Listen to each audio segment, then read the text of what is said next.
ఓం నమ శివాయ శ్రీ మాత్రే నమ. ఓం శ్రీ సాయిరాం. అందరికీ నమస్కారం అండి.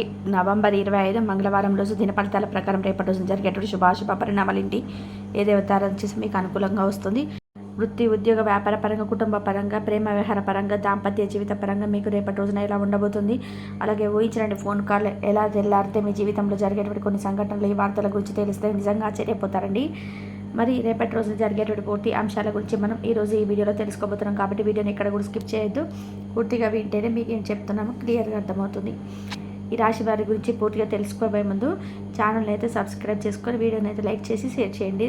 తప్పకుండా ఈ రాశి వారి గురించి తెలుసుకుందామండి. ముందుగా ఈ రాశి వారి మనస్తత్వం గమనించినట్లయితే చాలా సెన్సిటివ్ పర్సన్స్ అని చెప్పుకోవచ్చు. అనేక రకాల మనస్తత్వాలన్నిటి మీ పరిస్థితిని బట్టి బయటకు వస్తుంటాయి అన్నమాట. నిజంగా చెప్పాలంటే మిగతా రాశుల వారితో పోల్చుకుంటే తెలివితేటలు ఎక్కువగా ఉంటాయండి. అలాగే మీకు కష్టాలు ఎక్కువగా ఉంటాయని చెప్పుకోవచ్చు. ఏ సమస్యకు వచ్చినా కూడా మొదట మీకు అంటే ఏమవుతుందంటే సమస్య నాకెందుకు వచ్చిందని, నాకెందుకు రావాలని చెప్పి దాని గురించి భయపడి ఉండాల్సి వస్తుంది. ఏ సమస్య నుంచి ఎలా బయటపడాలో తెలుసుకొని చాలా తెలివిగా సమస్య నుంచి బయటపడిపోతూ ఉంటారనమాట. నిజంగా మాట్లాడుకోవాలనుకుంటే మీరు కనిపించడానికి మీ యొక్క రూపం ఎలా ఉంటుందంటే కొంచెం గరానగా, కొంచెం రౌడీలాగా ఉంటుంది. కాబట్టి ఎదుటివారు లెక్క చేయకుండా ఉన్నటువంటి మనస్తత్వం లాగా ఉంటారు. అలాగే ఎదుటివారితో ఏదైనా కానీ ఈ యొక్క మాట తిరగని రఫ్ అండ్ టఫ్ అనుభవం ఉంటుందన్నమాట. నిజంగా చెప్పాలంటే ఈ యొక్క మీరు చాలా రోజుల నుంచి ఏంటంటే పైకి చూడడానికి గంభీరంగా కనిపిస్తారండి. ఇప్పుడున్నటువంటి ఈ యొక్క నటన జీవితంలోనికి మాయ చేయడం, మభ్యపెట్టడం, ఇలా నవ్వుతూ ఉండి మనుషులను పడేస్తూ ఉంటారు కొంతమంది. అలా పడేయడం ఎటువంటి అన్నీ కూడా ఈ రాశి వారికి ఏది కూడా చేత కాదు. అవసరమైతే మాట్లాడతారు, అవసరం లేకుండా దూరంగా వెళ్ళిపోతారు అనమాట. ఇంకా కొంతమంది దీన్ని రకరకాల పేర్లు పెడుతుంటారు. వీరికి పొగరు ఎక్కువ, ఇక అమ్మాయిలకి ఇంకా బల్బ్ ఎక్కువ, ఇంకా అబ్బాయికి అయితే కొంచెం గరాన ఎక్కువగా ఉంటారు, రౌడీ చూపిస్తుంటారని చెప్పేసి ఇవన్నీ కూడా పట్టించుకోకండి. ఎవరి ఇష్టం వారిది. ఎవరు ఏమనుకున్నా కూడా వారు అసలు పట్టించుకోవద్దనమాట. మీరు ఎలా ఉంటున్నా అలాగే ఉండడం ట్రై చేయండి. అలాగే మీరు ఏదైనా కానీ ఒక పనిని కనుక మీరు తలపెట్టాలంటే ఆ పనిలో మీరు నైపుణ్యత చాటుకుంటారండి. అంటే ఆ పని ఎలా సక్సెస్ఫుల్ అవుతుంది, ఏ విధంగా మార్గంలో వెళ్తే దీన్ని ఈజీగా ఫినిష్ చేయవచ్చు, దీని నుండి ఏ విధమైన ప్రాఫిట్ అనేది వస్తుంది, ఇలా రకరకాలుగా ఆలోచించి ఆ పనిని పూర్తి చేయడానికి సక్సెస్ఫుల్గా కంప్లీట్ చేస్తారనమాట. అయితే ఆ పని తర్వాత 10 మంది మెచ్చుకునే విధంగా మీరు పూర్తిగా చేస్తారనమాట. నిజంగా మాట్లాడుకోవాలంటే మీరు ఆ యొక్క ఎఫెక్ట్స్ ఏవైతే ఉన్నాయో ఆ పని కోసం మీరు శక్తిని, సామర్థ్యాన్ని కూడా, తెలివితేటలు కూడా, అలాగే మీ యొక్క టైంని అంతటిని కూడా పూర్తిగా కేటాయిస్తారనమాట. అంత ఈజీగా ఏం చేస్తే అసలు చేశాంలే అన్నట్టుగా మీరు పైకి చెప్తుంటారు. ప్రాణం పెట్టి, మనసు పెట్టి చేస్తారు. ఇది మీకు తెలుసు కాబట్టి మీరు ఏ పని చేస్తే మీకు సీరియస్గా ఉంటారు. నమ్మక విషయానికి వస్తే మీరు ఎవరైనా కానీ చాలా ఈజీగా నమ్మేస్తుంటారు. అలాగే మిమ్మల్ని ఎదుటి వారు కూడా చాలా మంచిగా చక్కగా రిజర్వ్ చేసుకుంటారు. అలాగే మిమ్మల్ని మీరుగా క్రమశిక్షణవంతంగా ఉంచుకుంటారనమాట. ఏదైనా కానీ టైం టు టైం అండి. మనం డెసిషన్ తీసుకుంటే డిసిప్లిన్గా ఉండాలి. మన యొక్క మాట చాలా కరెక్ట్గా ఉండాలి. అబద్ధం ఆడకూడదు. సమాజానికి ఉపయోగపడే విధంగా మాట తీరు ఉండాలి. మన యొక్క మెంటాలిటీ ఉండాలి అని చెప్పి ప్రతిదీ కూడా ఒక టైం టేబుల్ వేసుకున్నట్టుగా మీ యొక్క ప్రతి పని, ప్రతి విషయం కూడా ఉంటుంది. లైఫ్లో చాలా చక్కగా లీడ్ చేసుకుంటూ వెళ్తారనమాట. ఇంకా మీకు ముఖ్యంగా చెప్పాలంటే శనీశ్వరుడి యొక్క ఆరాధన చాలా ఇంపార్టెంట్ కాబట్టి ఈ విషయాన్ని అసలు మర్చిపోకండి. శారీరక ఇబ్బందులు, మానసిక ఇబ్బందులు పడుతున్నా కూడా మీరు అడుగడుగునా కూడా రక్షిస్తూ ఉంటున్నారని దైవం మాత్రం భగవంతుని ఎప్పుడు కూడా మర్చిపోదండి. భగవంతుడి యొక్క ఆరాధన తప్పకుండా మీరు చేసుకోండి. కాబట్టి మీకు ఉన్నటువంటి సమస్యలు దూరం చేసేందుకు కేవలం మీ ఆలోచన విధానం కాబట్టి మీ ఆలోచన విధానం ఎలా అయితే ఉంటుందో ఆ సమస్య అనేది మీకు అలా తగ్గుముఖం అయితే పడుతుంది. కాబట్టి మాకెందుకు ఇన్ని కష్టాలు, మేమే సమస్యలు ఎందుకు ఫేస్ చేస్తున్నాం అని చెప్పి మీరు ఎప్పుడు అనుకోదండి. ఎందుకంటే మనకి ఏదైనా సరే మన మనసు కూడా అలాగే అంగీకరించి చేసి అలాగే చాలా ఒత్తిడి గురి చేస్తుంటుంది. కాబట్టి ఈ విషయాన్ని ఎక్కువగా ఆలోచించకండి. మీరు అందరితో కలిసిపోయే వాళ్ళు మనం అనుకుంటే ప్రాణమైన ఇచ్చేస్తారనమాట. అంటే ఈ విషయంలోకి వస్తే కనుక ఈ రోజున మీకు ఆర్థిక స్థితిగతులు అంటే కుటుంబ పరంగా, వ్యాపార పరంగా అన్ని రంగాలుగా అన్ని రకాలు కూడా అద్భుతంగా ఉండడిపోయేటువంటి పరిస్థితి ఉండబోతుందండి. మీకు ఫిజికల్గా కూడా చాలా స్ట్రాంగ్గా ఉంటారు. చాలా అద్భుతంగా ఆరోగ్యపరంగా కూడా అద్భుతంగా ఉండబోతున్నారు. చాలా చక్కగా ఆరోగ్యంగా కూడా ఉండబోతున్నారు అనమాట. మునుపటి రోజు కంటే కూడా ఈరోజు చాలా ఉత్తేజభరితమైనటువంటి, నూతనంగా ఉత్తేజభరితమైనటువంటి ఒక పాజిటివ్ ఎనర్జీ అనేది ఈరోజు మిమ్మల్ని తప్పకుండా అన్ని రకాల సమస్యల నుంచి కూడా విడుదల చేయబోతుందని చెప్పుకోవచ్చు.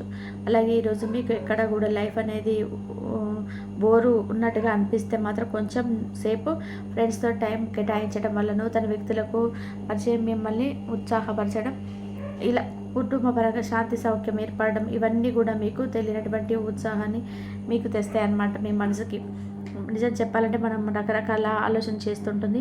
అది చేయాలి, ఇది చేయాలి అని చెప్పి అనుకుంటాం, కానీ ఎక్కడ కూడా అంత టైం అనేది ఉండదన్నమాట. ఒక యంత్రంలాగా పని చేసుకుంటూ వెళ్ళిపోతుంటారు.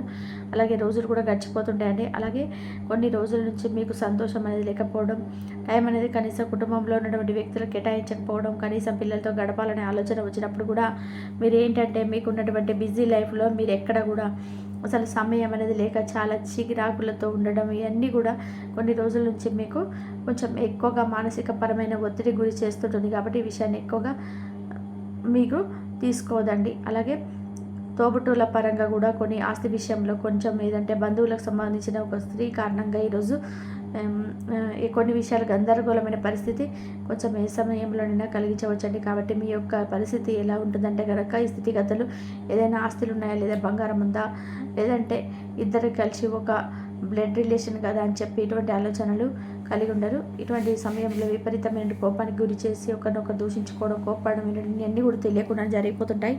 ఆ తర్వాత మీరు ఏంటంటే అయ్యో అలా అనకుండా ఉంటే బాగుండేది కదా, డబ్బు అంటే ఏముంది లేదనుకునే బంధాన్ని మాత్రం రిలేషన్ అలా అనవసరంగా పాడు చేసుకున్నాం కదా చెప్పేసి తర్వాత బాధపడతారు. కాబట్టి ఇదంతా కూడా జరగకుండా ఉండాలంటే కాసేపు అది ఏ సమయంలోనైనా కావచ్చు, ఆ సమయంలో మీరు కొంత కోపాన్ని తగ్గించుకోవాలన్నమాట. మీకు వచ్చే కోపాన్ని అదుపులో ఉంచుకోవాలి. కొంత గందరగోళమైన పరిస్థితికరమైనటువంటి ఆలోచనలని కూడా పక్కన పెట్టండి. కాబట్టి ఈ విషయంలో కొంచెం మీరు అప్రమత్తంగా ఉండాలన్నమాట. బంధం అనేది చాలా ఇంపార్టెంట్ కదా, డబ్బులు ఉన్నా లేకపోయినా మనకున్నటువంటి రిలేషన్ ఎప్పుడు కూడా పాడు చేసుకోకూడదు. అలాగే మనం అనుకున్న వారితో కూడా మనం ఎప్పుడు కూడా దూరం పెట్టుకోకూడదు. అలాగే మానవుడు అంటే భగవంతుడు సృష్టించిన మానవుడికి ప్రతిదీ కూడా ఈ రోజుల్లో బంధం అనేది చాలా ఇంపార్టెంట్ కదండి.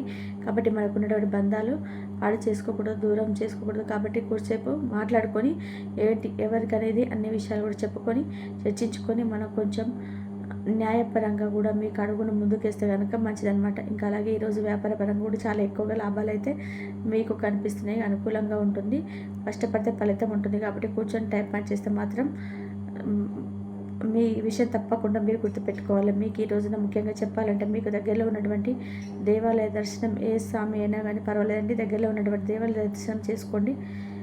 మీకు అనుకూలమైన దైవం ఆంజనేయ స్వామి వారు. ఆంజనేయ స్వామి యొక్క ఆరాధన వెళ్ళేటప్పుడు మీరు తప్పకుండా ప్రదక్షిణలు చేసుకొని అప్పాలను నివేదించడం, లేదంటే తమలపాకులు స్వామివారికి మాలగా చేసి వేయడం కానీ, సింధూరాన్ని ధరించడం లాంటివి చేయండి. ఈరోజు ఈ విధంగా చేయడం వల్ల మీకు ఎదురయ్యే సమస్యలన్నీ కూడా మీరు బయటపడిన వారు అవుతారనమాట. అలాగే ఇంట్లో దీపారాధన చేసుకొని హనుమాన్ చాలీసా కూడా పఠించడానికి ప్రయత్నం చేయండి. కాబట్టి కుదిరితే చక్కగా మీరు శివాలయానికి వెళ్ళేసి శివుడికి కనీసం మీ చేతులతో కుదిరితే జలాభిషేకం చేసుకోండి. ఈ విధంగా అభిషేకం చేసినటువంటి ప్రయత్నం చేయండి. వినబోతున్నటువంటి శుభవార్తలను, అలాగే మీకు దక్కవలసినటువంటి కొన్ని ఆస్తిపాస్తులను, భూమికి సంబంధించినటువంటి, గృహానికి సంబంధించినటువంటి కొన్ని ఏదైనా కానీ కావచ్చండి. ఆస్తిపాస్తులు అయితే మీరు తప్పకుండా ఈరోజు మీరు పొందబోతున్నారని చెప్పుకోవచ్చు. ఇలా ఏదైనా సరే ఎంజాయబుల్గా మీకు అసలు అనిపించకుండానే రోజైతే గడిచిపోతుంది. చాలా రోజంతా కూడా అన్ఈజీగా ఉంది అని చెప్పి ఎక్కడ కూడా మీకు అనిపించదు అనమాట. చాలా పీస్ఫుల్గా ఈ రోజున మీరు ఎంజాయ్ చేయబోతున్నారు. అలాగే చాలా అద్భుతంగా గడపబోతున్నారు. కుటుంబ పరంగా, లేదంటే స్నేహపరంగా కానీ, లేదంటే మీరు ఏదే పని చేస్తున్న చోట మీకు తెలిసిన వ్యక్తులతో చాలా అద్భుతంగా ఈరోజు మీరు ఎంజాయ్ చేయబోతున్నారని చెప్పుకోవచ్చు అనమాట. మరి ఈ విధంగా అయితే ఈరోజు రాశి వారికి ఈ విధంగా అయితే మీ జాతక ఫలితాలు అయితే ఉన్నాయండి. ఒక ఊహించినటువంటి ఫోన్ కాల్ ద్వారా మీ జీవితంలో చాలా అద్భుతకరమైన శుభవార్తలు అయితే మీరు తప్పకుండా వినబోతున్నారని చెప్పుకోవచ్చండి. అలా అంటే ఒక ఫోన్ కాల్ రూపంలో తెల్లారితే ఒక ఊహించినటువంటి అద్భుతం కూడా మీరు తప్పకుండా చూస్తారనమాట. తెల్లారగానే ఆ ఫోన్ కాల్ అనేది మిమ్మల్ని సంతోషపెట్టేటువంటి ఫోన్ కాల్గా మీకు రేపటి రోజున ఉండబోతుంది. కాబట్టి మీరు అలాగే అనవసరమైనటువంటి ధన వ్యయం కూడా మీకు ఉంది. కాబట్టి మీ విషయంలో జాగ్రత్త వహించండి. అలాగే శ్రేయోభిలాషుల సహకారంతో సానుకూలమైన ఫలితాలు తప్పకుండా పొందుతారు. అలాగే వ్యాపారంలో విస్తరణ అవకాశాలు కూడా విస్తృతంగా కనిపిస్తాయి. ఆశించినటువంటి ఫలితాలు తప్పకుండా మీకైతే లభిస్తాయని చెప్పుకోవచ్చు. కాబట్టి ఈ విషయంలో ఎక్కడ డోకా లేదు. ఉద్యోగంలో ఉన్నత స్థానం కానీ, లేదంటే గుర్తింపులు కానీ ఈరోజు మీరెంత ఎక్కువగా ఆనందాన్ని కలగజేస్తాయి. నిజాయితీతో లక్ష్యాలను మీరు తప్పకుండా చేరుకుంటారు. ఆరోగ్యం విషయంలో మాత్రం కొంచెం శ్రద్ధ అనేది తీసుకోండి. అలాగే కుటుంబంతో గడిపేటువంటి సమయం కూడా ఈరోజు మీకు సంతోషాన్ని ఇస్తుంది. కుటుంబంతో ఏదైనా భేదాభిప్రాయాలు ఉన్నాయా, లేదంటే ఏదైనా చిన్న చితక సమస్యలు ఉన్నా కానీ అవన్నీ కూడా చక్కగా మీరైతే పరిష్కరించుకోగలుగుతారు. అంతేకాకుండా ఈ రోజున పట్టుదలతో మీరు ఏదైతే చేయాలనుకుంటారో అవన్నీ కూడా సఫలీకృతం అవుతాయి. అలాగే మీకు ఈ రోజున ఏదైతే అంటే చాలా రోజుల నుంచి మీకు దూరమైనటువంటి వాళ్ళు ఉంటారు కదండి, వాళ్ళు కూడా కలుసుకునేటువంటి అవకాశాలు కూడా మీకు ఊహించని విధానంగా మీరు దూరం చేసుకున్న వ్యక్తులు మరలా మీ జీవితంలోకి పొందేటువంటి ఆస్కారం కనబడుతుంది. శుభకాలం. ముఖ్యమైన పనులు ప్రారంభిస్తారు. చేపట్టిన పనులన్నీ ప్రణాళికాబద్ధంగా పూర్తి చేస్తారు. బంధుమిత్రులతో కలిసి కీలకమైనటువంటి పనులను కూడా పూర్తి చేస్తారు. ఇలా శ్రేష్టమైనటువంటి ఫలితాలు ఈరోజు మీ చేతిలో మీ జాతక ఫలితాల ఆధారంగా గోచరిస్తున్నాయి. ప్రతిభతో మంచి గౌరవాన్ని పొందుతారు. భవిష్యత్తు కూడా మంచి పాల్పడేటువంటి సమయం ఇది ఈరోజు నుంచి మొదలవుతుంది. స్థిరాస్తి మూలాధారాలు కూడా సూచిస్తున్నాయి. ఉద్యోగంలో మంచి ఉన్నతమైన స్థానం లభిస్తుంది. గతంలో ఏదైతే దాగి ఉన్నటువంటి పనులు ఉన్నాయో వాటిని మరలా కూడా మీరు కొనసాగిస్తారు. ఇలా కుటుంబంలో సంతోషం, సంతానం వల్ల శుభం. ఈ రోజున మీకు సుబ్రహ్మణ్యేశ్వర స్వామి యొక్క ఆరాధన తప్పకుండా చేసుకోవడం వల్ల కూడా ముందు రోజుల్లో మీరు చేసేటువంటి పూజ మరింత రెట్టింపైనటువంటి ఫలితాన్ని మీకు అందిస్తుందని చెప్పుకోవచ్చు. ఇలా ఈ రోజున మొత్తం మీద చూసుకున్నట్లయితే ఈరోజు మీరు మీ భారం అనేది సానుకూలంగా మారబోతుంది. అంటే ఈ వారాంతరం కూడా ప్రారంభించినటువంటి పనులు ఎక్కడ కూడా మీకు ఇబ్బంది కలిగేటువంటి పరిస్థితులు కనిపించడం లేదు. మనోనిబ్బరంతో ఏ పని చేసినా కానీ ఆ పని ఫలితం అనేది చాలా అద్భుతంగా ఉంటుంది. పూర్వజన్మ పుణ్యం మీకు మంచి ఫలితంగా అనిపిస్తుంది. ఆర్థిక స్థితి కూడా తప్పకుండా మీకు ఎరుగవుతుంది. అలాగే ఉద్యోగంలో ఉన్నతాధికారుల యొక్క ప్రశంసలు కూడా మీకు లభిస్తాయి. వ్యాపారంలో జాగ్రత్తగా ఈరోజైతే వ్యవహరించాలి. ఒకటి చూసుకోండి. అలాగే సౌమ్యమైనటువంటి మాటలు మాట్లాడండి. ఎక్కడ కూడా ఎవరి మీద కూడా అనవసరంగా కోపతాపాలకు గురయ్యే విధానంగా ఉండకండి. మీకు ఏదైనా కానీ మీ సౌమ్యమైనటువంటి మాటలే ఈరోజు మీకు అన్ని విధాలుగా సహాయం చేసేలాగా ఉపయోగపడతాయి అన్నమాట. కాబట్టి ఈ రోజున చేయాల్సిన పనులు, చేయకున్నటువంటి పనులు ఏంటంటే ఎవరితో అతిగా ప్రసంగించకండి, ఎవరితో అనవసరంగా కోప్పడకండి, కోపానికి దిగి అనవసరంగా మీరు ఇబ్బంది పాలవ్వకండి. మరి తెలుసుకున్నారు కదండి, ఈ రోజున మీరు ఈ విధమైనటువంటి శుభ ఫలితాలు పొందబోతున్నారనే విషయాన్ని. మరి మరొక మంచి వీడియోతో మళ్ళీ కలుసుకుందాం. అంతవరకు నమస్కారం, ధన్యవాదాలు.